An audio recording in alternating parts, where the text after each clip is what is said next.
নমস্কার, শুভ সন্ধ্যা সকলকে। এটুকু তো জীবন, শক্তি চট্টোপাধ্যায়ের।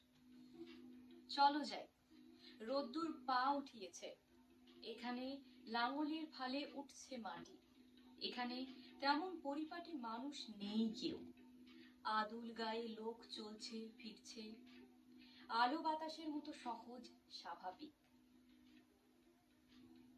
বিষণ্ণ কবির পাশে জোলা শহরের মতো জল ঘোলা করতেও নেই কেউ। মানুষ সহজে ভালোবাসে, হাসে, কাঁদে, কষ্ট পায়। কষ্ট পেতে পেতে পাথর হয় না, পাথরের সঙ্গে কথা বলে এখানে অনেকে, গাছপালার সঙ্গে, শিকড় বাকড়ের সঙ্গে, ফুলের চেয়ে শিকড়ের সঙ্গেই এখানে সমঝোতা বেশি। মাটির কাছাকাছি থাকে বলেই গায়ে এদের কেমন সোদা সোদা গন্ধ, যা কেবলই মনে পড়ায় ভাটফুল, জগডম্বুর, দোলমঞ্চ আর দেবদারুর ফল।